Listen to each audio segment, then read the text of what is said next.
প্রান্তিক চাষি, সেই পরিবারে আজও সময় পেলে তিনি মাছ ধরতে চলে যান। মাছের উপরে তার আলাদা নেশা। ধান চাষও করেন, সবজি চাষও করেন। রাজনীতিটা তার পেশা নয়, নেশা। তবুও তিনি পুরুলিয়ার এ প্রান্ত থেকে ও প্রান্ত, সেই তৃণমূলের জন্মলগ্ন থেকে তিনি ছুটে বেড়াচ্ছেন। তিনি সুজয় ব্যানার্জি, পুরুলিয়া জেলা পরিষদের সভাধিপতি। পুরুলিয়ার মানুষ গর্ব করে বলে যে দীর্ঘদিন যে অচল পুরুলিয়া ছিল, সচল করতে আজ তিনি একাই 100। আমরা তাকে আজকে প্রশ্ন করব, 98 সালে তৃণমূলের জন্মলগ্ন থেকে আপনি আজ সভাধিপতি হয়েছে। দাদা, সেই পুরনো ইতিহাসটাকে একটু বলুন। তো 1998 সালে যেটা আপনারা বলেন তৃণমূলের জন্ম, আমি কিন্তু সেটা বলি না, আমি কিন্তু তার আগের থেকে বলি। আমরা প্রথম নজরুল মঞ্চে আমাদের একটা জায়গায় মিলিত হই আমাদের নেত্রী মমতা ব্যানার্জির সাথে। তারপর আমরা 1927 সালের 9 আগস্ট মেয়র রোডে আমরা সেইখানে আমরা মিলিত হই। সেখানে আমি আপনাদের বলছি, একটা ছিল ভেতর, একটা ছিল বাইর। তখন আমরা কিন্তু সবাই জাতীয় কংগ্রেসে। ভেতর বলতে ওইখানে একটা এআইসিসি অধিবেশন চলছিল আমাদের ওই নেতাজি ইন্ডোর স্টেডিয়ামে। নেতাজি ইন্ডোর স্টেডিয়ামে যে এআইসিসির অধিবেশন চলছিল, সেইটার বিরোধিতা করে মমতা ব্যানার্জি ওই মেয়র রোডে জড়ো হয়েছিলেন এবং হাজার হাজার হাজার হাজার তৃণমূল কর্মীকে নিয়ে চ্যালেঞ্জ ছুড়া হয়েছিল। পিভি নরসিংহ রাও তখন প্রধানমন্ত্রী। এবং আমাদের যে ওইখানে আমরা মানে ইয়েটা হলো, ওইখানে আমাদের আমরা সেখানে যাইনি, আমাদের ডকুমেন্ট থাকা সত্ত্বেও আমরা এআইসিসির মেম্বার হিসাব হয়েও আমরা যাইনি সেখানে, আমরা গেলাম না, আমরা এইখানেই ছিলাম। তো অ্যাকচুয়ালি বলতে গেলে আমরা তৃণমূল কংগ্রেসের গোড়াপত্তনটা ওই 1997 সালের 9 আগস্ট মেয়র থেকে শুরু হয়েছে। জীবনে আপনি সেখানে অনেক নির্বাচন লড়াই করেছেন। হ্যাঁ, প্রথম নির্বাচন কবে জন্ম? 1998 সালে আমরা ফার্স্ট যে নির্বাচনটা লড়ি, সেটাই একবারে ওই গ্রাম পঞ্চায়েত, ঘাসের উপর জোড়া ফুল। পঞ্চায়েতের নির্বাচনে তখনও পর্যন্ত সাধারণ মানুষের কাছে ঘাসের উপর জোড়া চুলের ছবিটা পৌঁছানো যায়নি। আমরা সারা পুরুলিয়া জেলায় ঘাসের উপর জোড়া ফুল গ্রাম পঞ্চায়েতের প্রায় মোটামুটি আমার যা অনুমান 70% বুথে আমরা গ্রাম পঞ্চায়েতের স্তরে আমরা প্রার্থী দিয়েছিলাম। এবং আমি অত্যন্ত গর্বের সাথে বলছি, পুঞ্চা ব্লক তৃণমূল কংগ্রেস এবং তার সাথে ছিল নেতুড়িয়া তৃণমূল কংগ্রেস, নেতুড়িয়া ব্লক। আমরা নেতুড়িয়া ব্লক তৃণমূল কংগ্রেসটা পঞ্চায়েত সমিতিটা দখল করলো, আর আমরা হয়ে গেলাম 11-11, মানে আমাদের 22টা মেম্বার, আমরা 11টা পেলাম, আর বামফ্রন্ট 11টা পেল। লটারির কি কারিশমা আমি বুঝিনি তখন, লটারিতে আমরা হেরে গেলাম। আমি বিরোধী নেতা হয়েছিলাম, লটারিতে আমি সেদিন হেরে গিয়েছিলাম। আমাদের ওই পঞ্চায়েত সমিতি আমরা দখল করতে পারিনি, 11-11 হয়ে যায়। এই হচ্ছে আমাদের লাস্ট প্রথম 1998। ফের আমি আবার নির্বাচনে লড়ি 2003-এ, সেখানেও পঞ্চায়েত সমিতি দাঁড়াই, আমি জিতি। আমি আবার বিরোধী নেতা হই, একটা সিট কমে গেছিল, আমরা 2003 আমাদের একটা সিট কমে। ফের আমরা 2008-এ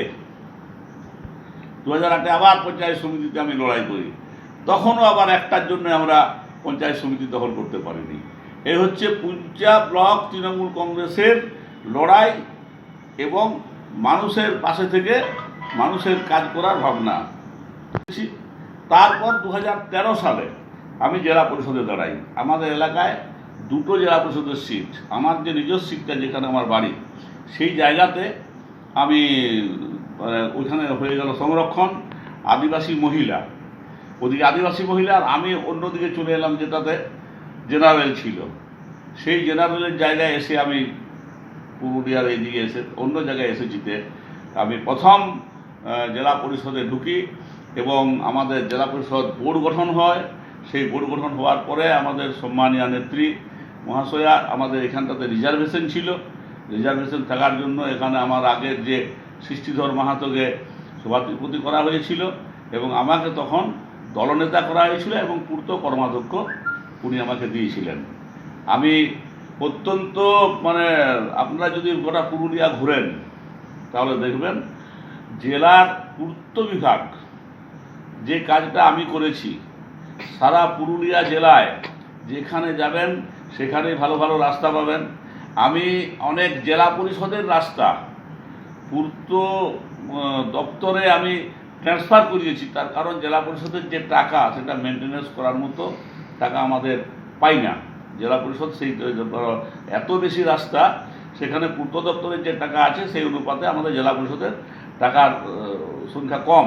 তার জন্য আমার অনেক প্ল্যান করে আমরা জেলা পরিষদ থেকে মিটিং করে দিদিকে বলাবলি করে অনেক কিছু করে পূর্তমন্ত্রীকে বলে আমরা তখন কিছু আমাদের রাস্তা আমরা ট্রান্সফার করি পূর্ত আমরা পূর্তকে ট্রান্সফার করে দিই।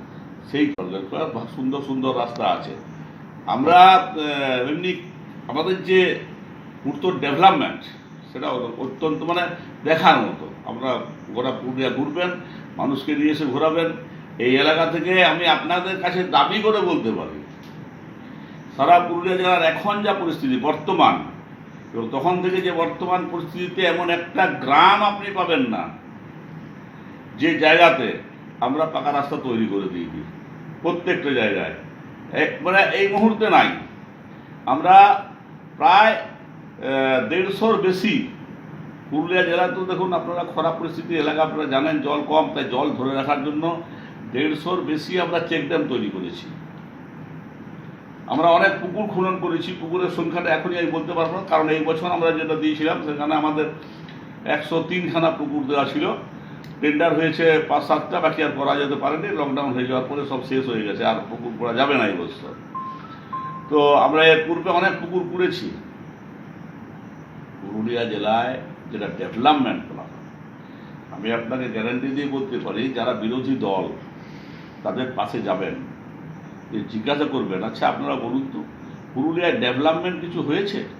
হ্যাঁ, একটা ডেভেলপমেন্ট আমরা পারিনি। যেটা পারিনি, কেন পারিনি তার কারণ হচ্ছে যে ডেভেলপমেন্ট আমরা এইখানে পুরুলিয়া জেলায় যে জায়গাটা আমরা ডেভেলপ করতে পারি না এখনো পর্যন্ত, সেটা হচ্ছে যে আমাদের যে শিক্ষিত ছেলেরা আছে, সেই শিক্ষিত ছেলেদেরকে আমরা নিয়োগ প্রথায় নিয়ে যেতে পারছি না। তার কারণ এখানে সেরকম ধরনের কোনো পরিবেশ নেই যে কোথায় কীভাবে নিয়োগ করবেন। এবং আরেকটা জিনিস কি হয়, যে আমাদের যে ছেলেরা কম্পিটিশনটা লড়ে, এখন কম্পিটিশনটা অনেক টাফ হয়ে গেছে। সেই টাফ হয়ে যাওয়ার জন্য আমাদের মেধা যারা, তারা চান্স পায়, কিন্তু একটু কম যারা, একটু আমাদের সবাই তো আর মেধা হয় না, তাদের একটু কম পায়। এই লড়াইয়ে আমাদের একটু পিছিয়ে থাকা, এবং এখানে আমাদের সেই জায়গাতে আমাদের একটু পিছিয়ে আছি আমরা।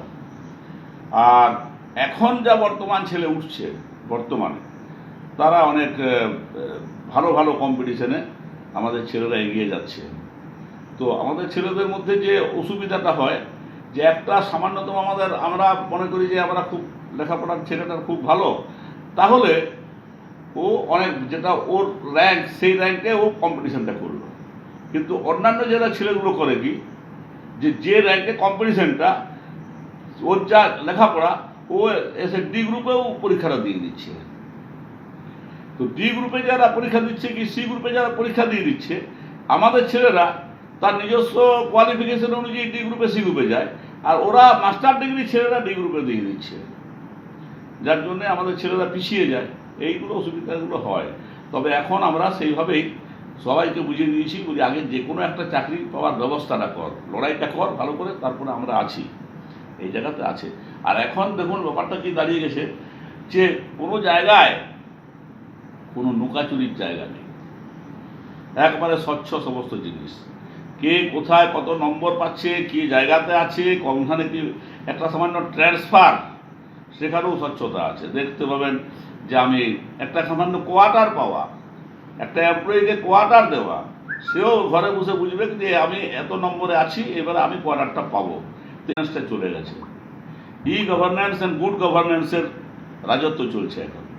অতএব যারা এই বেনাহক কথাগুলো বলে দুর্নীতি দুর্নীতি দুর্নীতি, তাদের আমি বলবো, যারা বিরোধীদের বলে, যে আমরা যে দুর্নীতিটা একটু প্রমাণ করে দেখা, যে কি দুর্নীতিটা চলছে। দুর্নীতি দুর্নীতি মুখে বলতে তো হয় না, কোনখানে দুর্নীতি, কি দুর্নীতি প্রমাণ করুক, যে জায়গাতে প্রমাণ করতে পারবে। এইবারে হচ্ছে কি, যেমন কিছু আমাদের যারা অফিসার বর্গ আছেন, যে অফিসার বর্গ আমাদের যে জায়গায় কিছু কিছু কাজ করে, বা যারা মনে করুন আরো তার থেকে একটু কম ছোটতর অফিসার, তাদের মানসিকতা এখনো পর্যন্ত 35 বছর সিপিএম এর রাজত্বে থাকাকালীন যে ব্যবস্থাপনা ছিল এবং যারা ক্লারিক্যালে কাজ করছে তাদের সেই মানসিকতা, সব কিছু পাচ্ছে।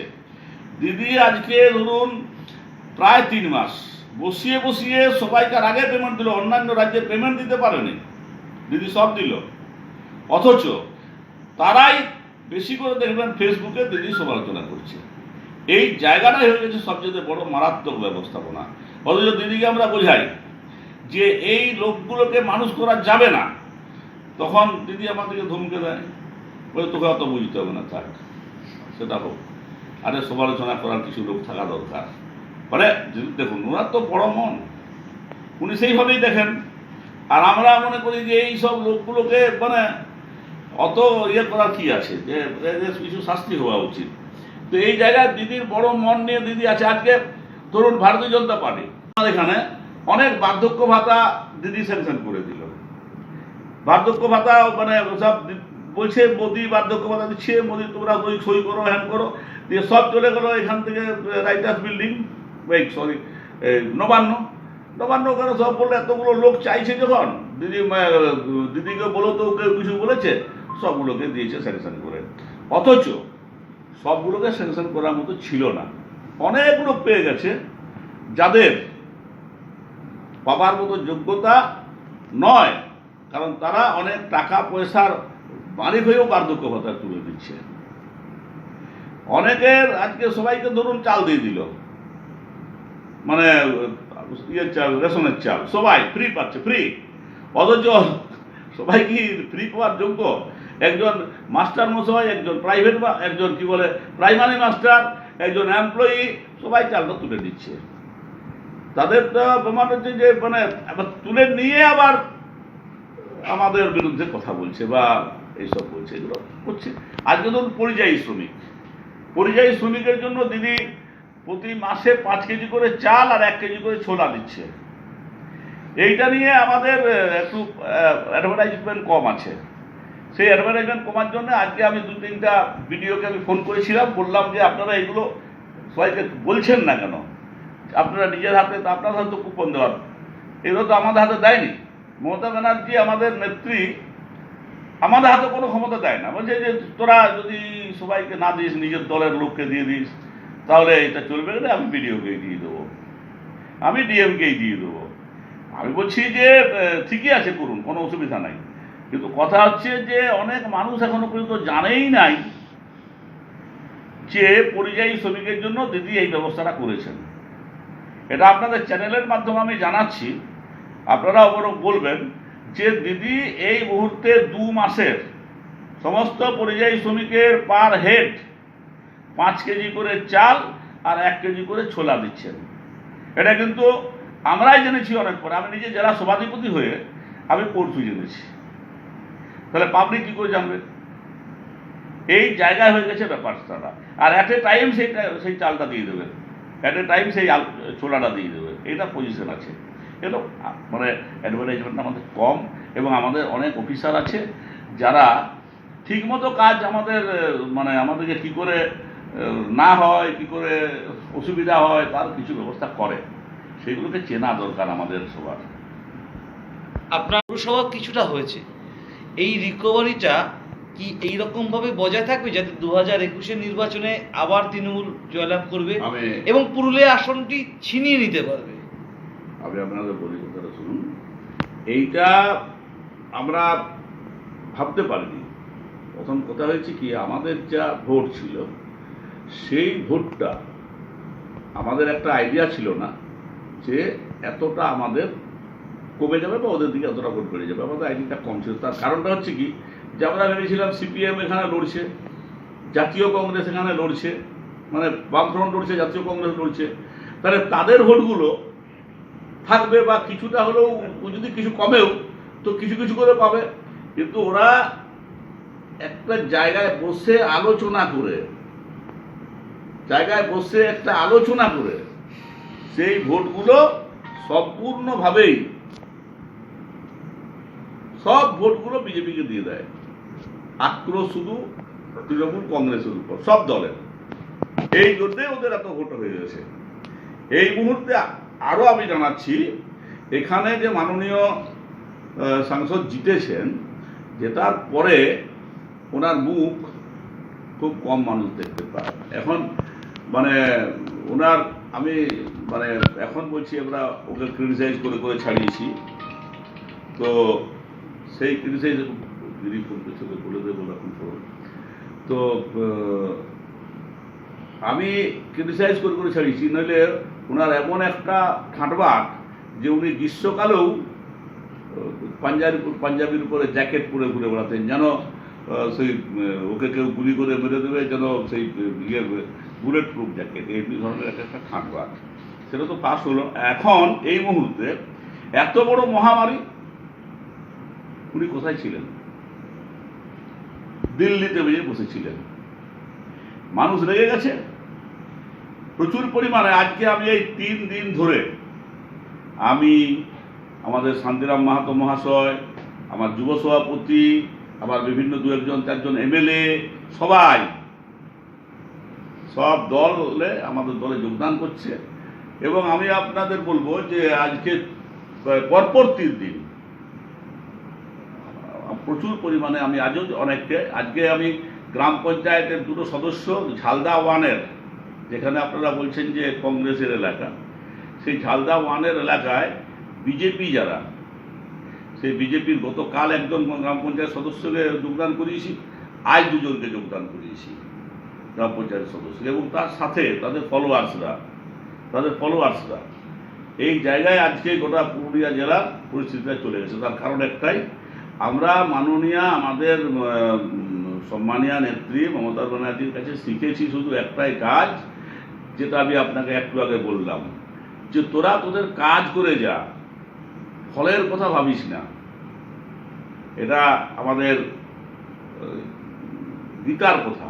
সেই গীতার কথায় মমতা ব্যানার্জি শুধু একটাই বলেন, মানুষের পাশে থাক, মানুষ তার সিদ্ধান্ত নেবে, তোকে অত ভাবতে হবে না।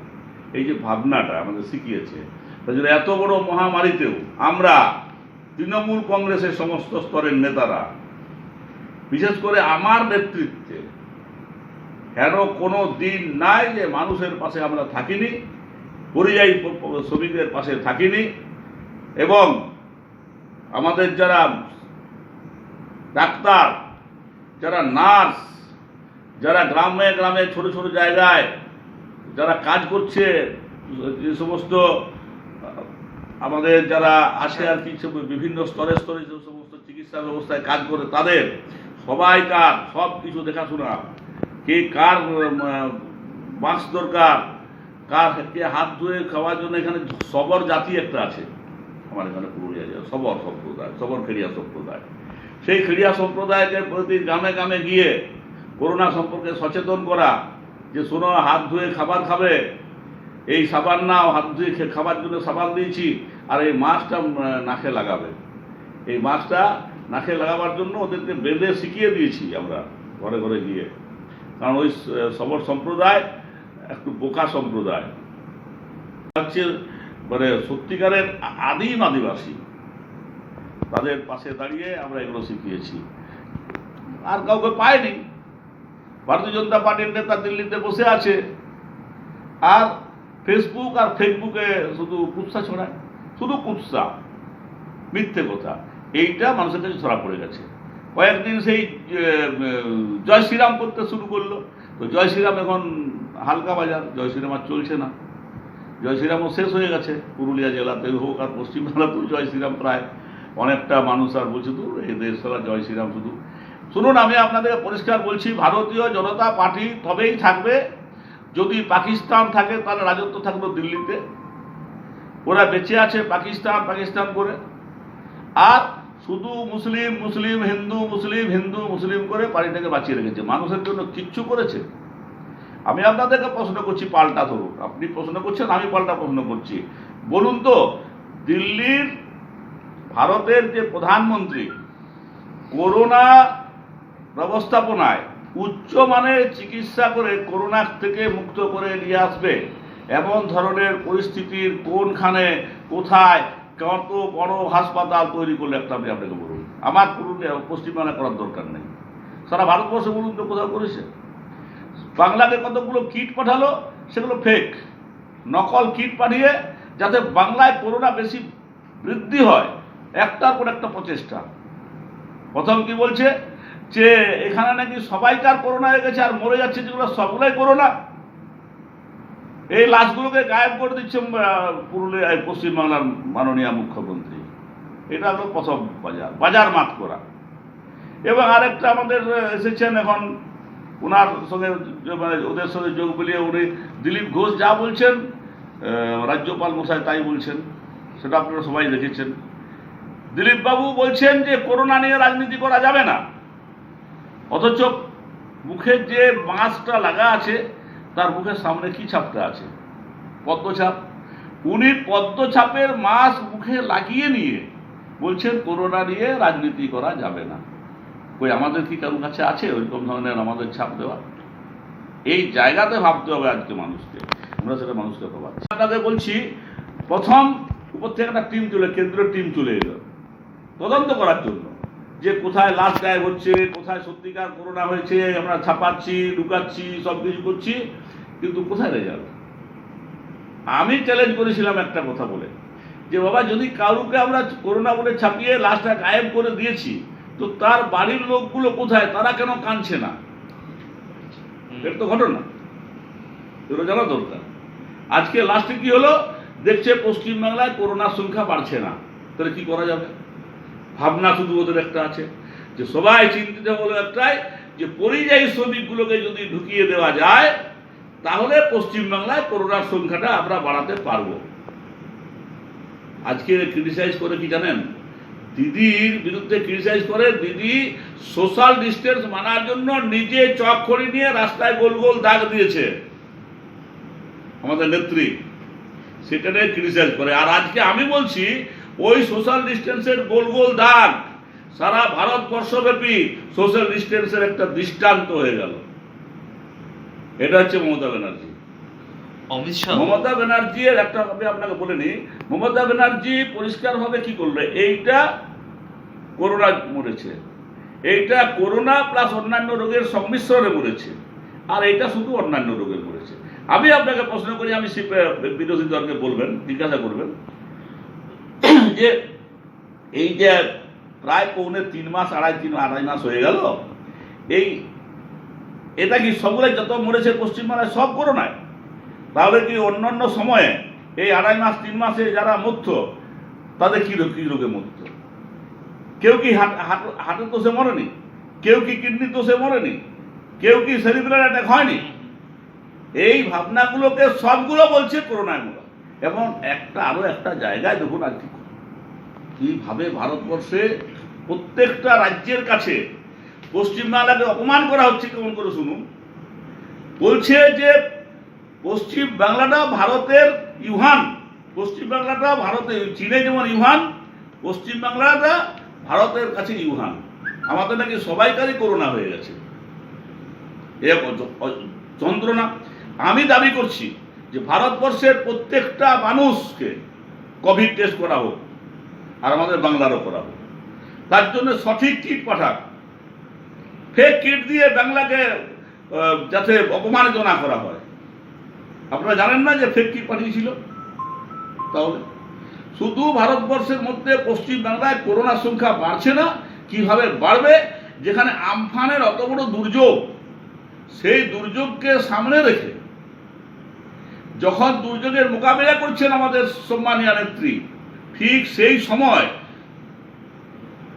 মহারাষ্ট্রের থেকে সবগুলোকে নিয়ে এসে পশ্চিমবাংলায় ঢুকিয়ে দিল। আরে সময় দিন, একদিন ধরে দুদিন ধরে একসাথেই সবগুলোকে আনতে হবে। সব ট্রেনগুলোকে একই দিনে একসাথে এনে পশ্চিমবাংলায় ঢুকিয়ে দিল। যার অতগুলো কোয়ারেন্টাইনের ব্যবস্থাপনা করা, ওদের খাওয়া দাওয়ার ব্যবস্থা করা, রাখার ব্যবস্থা করা, আপনারা জানেন যে মহারাষ্ট্রের সাথে অন্য রাজ্যের লোকগুলোকে রাখা যাবে না। এইভাবে পশ্চিমবাংলায় করোনার সংখ্যা বাড়ানোর একটা গভীর প্রচেষ্টা। এ হচ্ছে ভারত সরকার এখন কিভাবে পশ্চিমবাংলাকে শেষ করবে, বাঙালির যেটা আমরা বাংলার মানুষকে অপমানিত করবে তার প্রচেষ্টা চলছে। দেখতে পাচ্ছি যে অতিথিদের প্রতি এর আগে আমরা বিভিন্নভাবে কিছু ক্ষোভ মানুষের কাছে ছিল, পুরুলিয়াতেও ছিল, কিন্তু এই মুহূর্তে যেভাবে আমরা মানুষের সবাইকার জন্য জলের ব্যবস্থা করা, আমার কাছে আজ পর্যন্ত যত আসে যে আমাকে একটু স্পেশালি রেকমেন্ডেশন করা, আমি সবাইকে করে দিয়েছি। এবং আমি আপনাকে এইটুকু বলতে পারি যে এই মুহূর্তে যারা নির্বাচিত প্রতিনিধি হয়ে আছেন তাদের মধ্যে কিছু সংখ্যককে মানুষ ভালো চোখে দেখছে না, এটা ঘটনা। কিন্তু সেইগুলোকে যদি বাদ দিয়ে দেওয়া হয় এবং ভালো করে দেওয়া হয় এবং সেটা যদি হাইকমান্ড করে, আমি আপনাকে গ্যারান্টি দিয়ে বলছি যে আমরা এখানে 80% রেজাল্ট করবো পুরুলিয়াতে, এবং জয়পুর ঝালদা তো আরো ভালো রেজাল্ট হবে। তা আগামী দিনে কিছুটা আমরা এখনো পর্যন্ত মানে মেজরিটি আসবে, কিন্তু আমরা পিছিয়ে থাকবো, কম কম করে মেজরিটি হবে। ওই জায়গাটা অমনি চিরকালই, সেটা হচ্ছে রঘুনাথপুর পৌরসভা। ওদের পৌরসভার রেজাল্ট আমি আপনাদের সামনে আজকেই বলে দিলাম যে বিরোধীরা শান্তি করতে ঘুমাক, খুব শান্তভাবে ঘুমাক, ওদের ওইসব নিয়ে ভাবনা চিন্তার কোনো প্রয়োজনীয়তা নেই। আমরা আমাদের দম ধরে বলে দিচ্ছি, যদি পুরুলিয়া পৌরসভা, ঝালদা পৌরসভা বিরোধীরা নিতে পারে তাহলে আমি জেলা পরিষদের সভাধিপতি থেকে পদত্যাগ করে দেবো, এটা গ্যারান্টি দিয়ে গেলাম। তার কারণ মানুষের পালস আমরা বুঝি, মানুষের পাশে থাকি এবং মানুষের কাছে থাকি, এ হচ্ছে পরিষ্কার কথা। গেলে 56,000 কোটি টাকাটাই আমার যে পাওনা সেটা দিল না, দিচ্ছে না, পরন্তু যখন চাইতে গেলে বলছে দেব না। ওনারা জানেন না ভারতবর্ষের সংবিধানে কিভাবে টাকা পয়সা যে আদায় হয় সেটা ডিস্ট্রিবিউশন হয়। আমি আপনাদের বলছি শুনুন, ভারতবর্ষ যখন স্বাধীন হয় তখন ফার্স্ট গ্যাডগিল কমিশন হয়। সেই গ্যাডগিল কমিশন কিভাবে রাজ্য সরকার এবং কেন্দ্রীয় সরকারের মধ্যে টাকা ভাগ হবে তার একটা প্রসেস তৈরি করে দিয়েছে, কার কতটা ক্ষমতা। তারপর আপনাদের মনে থাকবে, আপনাদের হয়তো অনেক বয়সে কম, আমার মনে আছে যে বাংলায় তখন বামফ্রন্ট সরকার দিল্লিতে বসে আছে রাজীব গান্ধী প্রধানমন্ত্রী। তখন এখানে আন্দোলনটা কিছুদিন আগে উঠেছিল, বললো রাজ্যের হাতে অধিক ক্ষমতা দিতে হবে, এই নিয়ে আন্দোলন শুরু হলো। তখন রাজীব গান্ধী সরকারিয়া কমিশন করেছিল। সেই সরকারিয়া কমিশন করার পরে আবার সেটা পুনর্বিন্যাস হয়েছিল টাকা পয়সা ভাগের, সেই সমস্ত জলে চলে গেছে। আপনারা জানেন যোজনা কমিশন বলে একটা ছিল, সেটাকে এনারা এসে শেষ করেছেন। আপনারা দেখেছেন রেল বাজেট হতো, রেলের কাছে আমরা চাইতাম যে আমাদের রেল দেওয়া হোক, অমুক জায়গা তুমুক জায়গা, কাকে তো চাইবেন, রেল বাজেটটাই তো নাই, কি করে জানবেন আপনি? নীতি আয়োগ করেছে, নীতি আয়োগ কি মানুষ জানেই না এখনো নীতি আয়োগ সম্পর্কে। যোজনা কমিশন সম্পর্কে মানুষের একটা স্পষ্ট ধারণা ছিল, পঞ্চবার্ষিকী পরিকল্পনা ছিল, কি আছে এদের, কি করলো এরা, মানুষের জন্য কিছু কাজ করেছে সেইটা ভাবুন তো। বড় বড় মিথ্যে কথা বলছে যে সবকা বিকাশ, সবকা সাথ, সবকা বিকাশ। क्या सबका विकास हुआ? আজ তো অবস্থা কাহিল সারা ভারতবর্ষের মানুষের। আজ তো আমরা পরিষ্কারভাবে দেখতে পাচ্ছি সবকা সাথ সবকা বিকাশ। উনি আবার পরবর্তীকালে বললেন সবকা সাথ সবকা বিকাশ আর সবকা বিশ্বাস। তো বিশ্বাস, রাস্তায় রাস্তায় মুসলমানদেরকে ঠেকিয়ে মারছো, তো বিশ্বাসটা আসবে কোথায় মানুষের?